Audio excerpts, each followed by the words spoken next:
I read the message 3 times before I set my phone face down on the kitchen counter. Not because I was angry. I wasn't, not yet. I set it down because my hands had started to shake, and I didn't want to drop it, and I didn't want to read it a 4th time and feel that same cold thing spread across my chest again. My son had texted me on a Tuesday afternoon in early December, 6 days before Christmas. His wife's name was at the top of the message, which meant she'd written it and handed him the phone to send. I knew that because my son, for all his faults, had never in 63 years of living talked to anyone the way those words were written. Dad, this year we're doing Christmas at our place, just immediate family. It's Connie's first holiday as a mom, and she wants it to be intimate. Hope you understand. That was it. No call, no conversation, a text message. I poured myself a glass of water I didn't drink and stood at the window looking out at my backyard. The oak tree my late wife Susan had planted, the year we moved in, was bare now, just black branches against a gray Tennessee sky. Susan had been gone 4 years. 4 years, and every holiday since had been held at my son's house, the house I'd helped them buy, the house where my grandchildren were growing up, the house I'd been paying the mortgage on since the month after the closing. I want to be clear about something before I go any further, because I've told pieces of this story to a few people and they always stop me right there and ask why. Why would I do that? Why would any father do that? The honest answer is that I thought I was helping. My son Elliot is 41 years old. He's smart enough, works in sales, makes a decent living. But Connie had stopped working after their first child was born 2 years ago, and the mortgage on that house was $2,850 a month, and there were 2 car payments, and Elliot had called me one night last February and said, Dad, we're just stretched thin right now, just for a few months, just until Connie maybe goes back part-time. I said yes, because he's my son, because Susan would have wanted me to help. Because I'm 63 years old and I've had a good career in commercial real estate, and I don't spend much. And what is money for, if not for the people you love? A few months became 12 months of $2,850 automatically transferred to their mortgage account. 12 months of the $600 a month car payment on Connie's SUV, which was in my name because she couldn't get approved on her own. 12 months of Elliot's Amex card, which had originally been put on my account just for emergencies, and which had, in the past year, seen charges from a home renovation company, a high-end spa in Nashville, 3 weekends at a resort in Gatlinburg, and a $400 dinner that I'd initially assumed was a mistake. I hadn't said anything about the dinner. I hadn't said anything about Gatlinburg. I told myself that young families need to breathe, need to live a little, and that I had the means to make that possible. I told myself Susan would have approved. What I did not tell myself, what I should have been honest about, was that I was buying my way into that family. That I was paying $2,850 a month and $600 a month, and God knows how much on that Amex, because somewhere in the back of my mind I believed that as long as I was useful, I would be included. That as long as the money kept coming, I would have a seat at the table. That Tuesday in December, I learned what the table actually cost. I picked up my phone. I typed back, "Of course, Merry Christmas, son." Then I drove to my office, because I needed to sit somewhere that wasn't my house, and I sat there for 3 hours doing nothing except going through 12 months of bank statements. The numbers were very clear. Since February, I had transferred or charged on their behalf a total of $61,200. That included the mortgage, the car, the Amex, and a handful of other things I'd agreed to along the way. A new washer and dryer when theirs broke, 2 months of private preschool for my grandson Oliver. When Elliot said they were short, a $2,200 charge to a landscaping company that I'd approved without asking what for. $61,200. In 12 months, I sat with that number for a long time. Then I called my accountant, a man named Herb who has been doing my books for 20 years, and who knew Susan and who does not sugarcoat things, which is for 20 years. I told him what I'd been spending. I told him about the text message. There was a long pause on the phone. "How much of this is in writing?" he asked. "None of it," I said. Another pause. "Okay," he said. "Okay, let me ask you something. The car, it's in your name?" "Yes." "And the mortgage? You're sending money directly to their account?" "Yes." "And the Amex?" "Yes." He said, "I'm going to give you the name of someone you should talk to."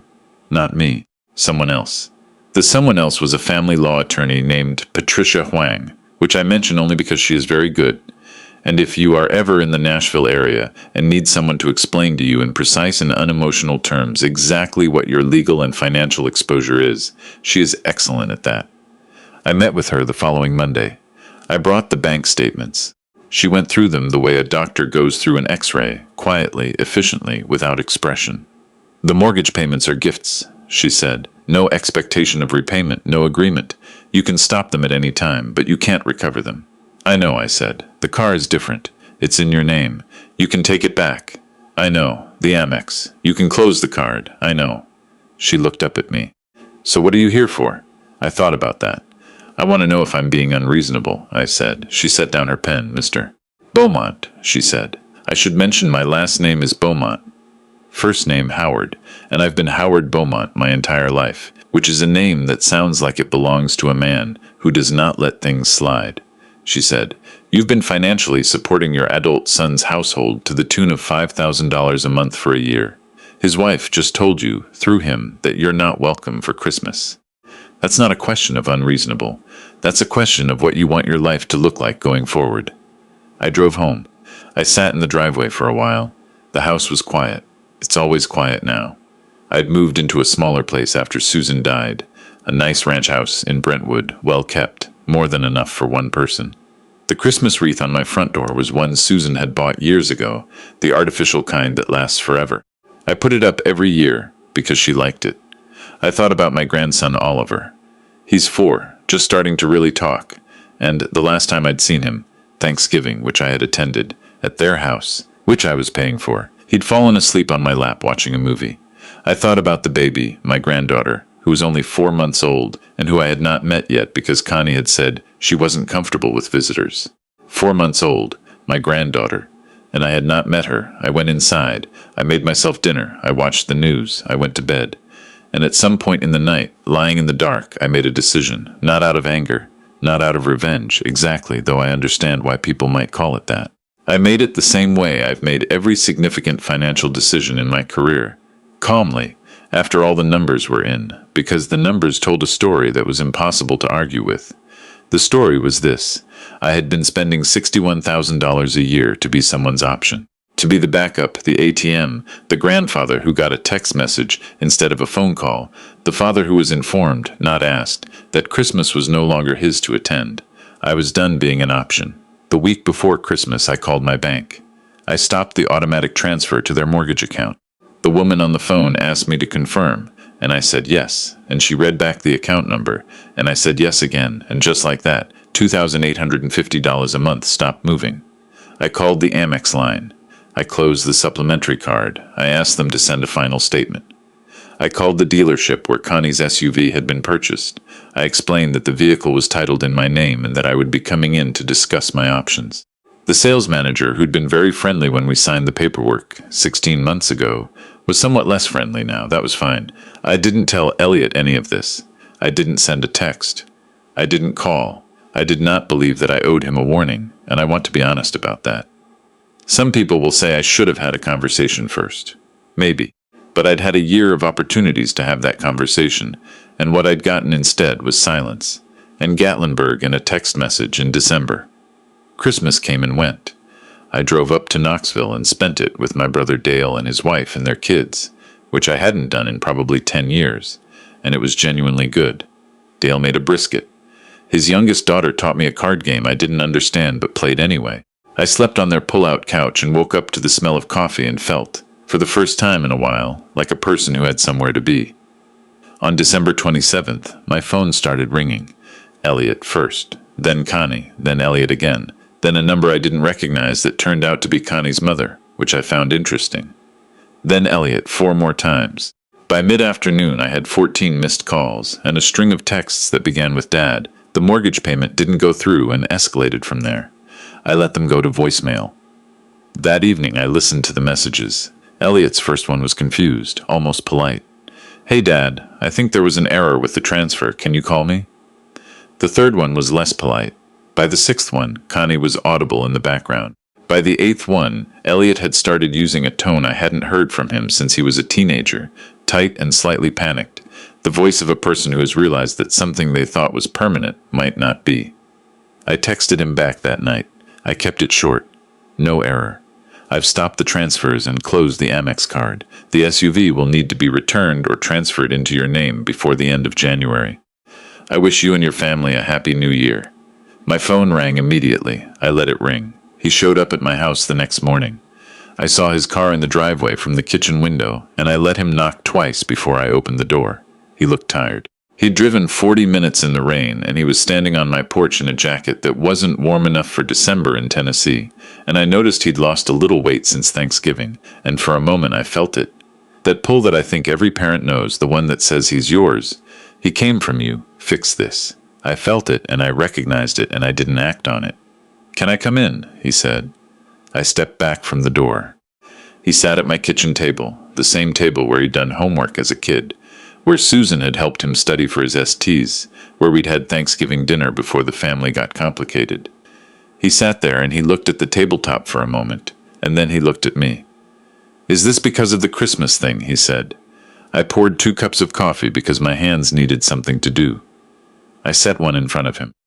"Elliot," I said, "I've spent just over $61,000 in the past 12 months on your household.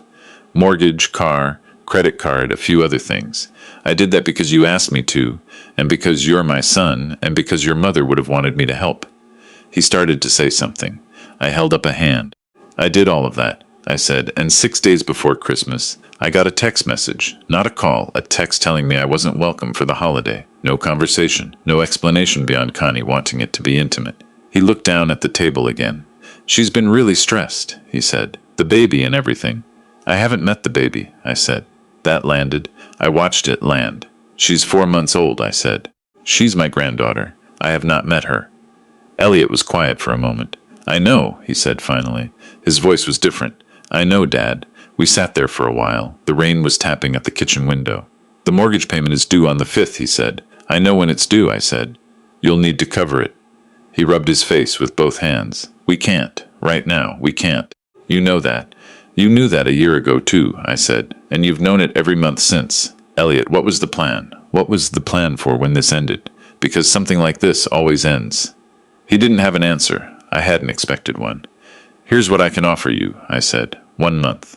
I'll cover January and only January to give you time to make arrangements. That's a gift, not a loan, and it's the last one. After January, you're on your own for the mortgage, the car, and everything else. And the Amex closed. He sat with that. He's 41 years old, my son. He's not a bad person. He loves his kids, I believe that. He works, he tries. But somewhere in the past few years, he'd let himself believe that my support was permanent, that it was part of the architecture of his life, rather than something I was choosing to give. And Connie had believed it too, maybe more so. "I want to meet my granddaughter," I said. "I'd like that to happen soon, and I'd like Oliver to be able to come stay with me sometimes the way grandkids do. That's not a negotiation. That's just what I want." "I'll talk to Connie," he said. "You do that." He left after about an hour. He was subdued in a way I hadn't seen from him in a long time. Not angry, not entitled, just quiet. Like a man who had just done the math and didn't love the answer.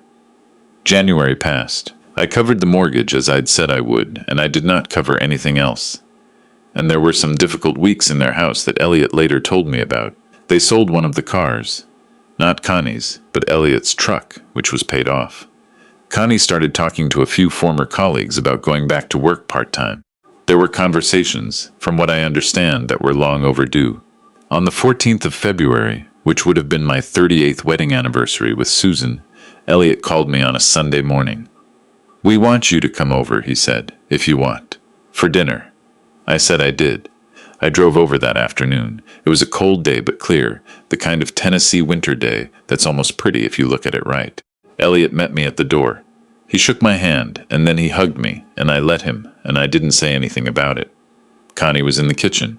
She looked tired in the way that women with young babies look tired, which is different from regular tired. She looked at me when I came in, and she said, "Howard, I'm glad you came." She didn't apologize, not that day. That came later, and it was brief and a little awkward, and I accepted it without making a production of it. Oliver came running in from the living room and crashed into my legs the way 4-year-olds do, and I picked him up and he said, "Grandpa, I got a robot for Christmas." And I said, "You'll have to show me." And he said, "It has a laser," which I told him sounded serious. And then Connie came out of the kitchen carrying a baby wrapped in a yellow blanket. She was small. She had very little hair and dark eyes and a furrowed expression, like she was already taking notes on the world. Connie put her in my arms, and she didn't cry, just looked at me with that old soul concentration that very young babies have, the way they look at you like they're the one deciding whether you're worth their time. "Hi," I told her. "I'm your grandpa." She blinked. "I know we're a little late meeting," I said. "We'll make up for it." Dinner was simple. Pasta, garlic bread, salad from a bag that Oliver kept stealing pieces from. Nobody said anything about the past few months directly. We talked about Oliver's preschool and the street where they lived getting repaved and whether Nashville was going to have a real winter this year. Normal things. The kind of things families talk about when they're finding their footing again. I drove home late that evening. The roads were empty and I had the radio on low, and I thought about Susan the way I always do on the 14th of February. Not with grief exactly, but with a kind of steady acknowledgement, the way you acknowledge a landmark you pass every year. She would have handled all of this differently, I think. More directly. Susan never had much patience for the long way around. But she also would have told me, years ago, that money is not love. That you can want to give people good things and still set limits. That showing up is not the same as paying for things, and being included is not the same as being valued. And you can love someone completely and still not let them mistake your generosity for a permanent resource. She was smarter than me about most things. I got there eventually. The mortgage is Elliot's now. The car is in his name. The Amex is a memory, and I see my grandchildren regularly. Oliver spent a long weekend at my house last month, and I'm taking him fishing in the spring. And my granddaughter, whose name is June, after Connie's grandmother, has started to smile when she sees my face. That's not nothing. That's actually quite a lot. I don't know what Elliot and Connie's finances look like now.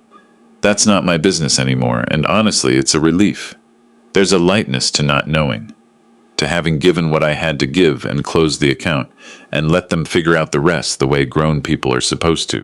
Some mornings I sit at the kitchen table with my coffee and I look out at Susan's oak tree, which is just starting to come back after the winter, the first green edges showing at the branch tips, and I think about what it cost me to learn what I eventually learned. $61,000, and a Christmas I spent on a pull-out couch in Knoxville, which turned out to be exactly where I needed to be. Worth it? I don't know if that's the right word, but I'll take it.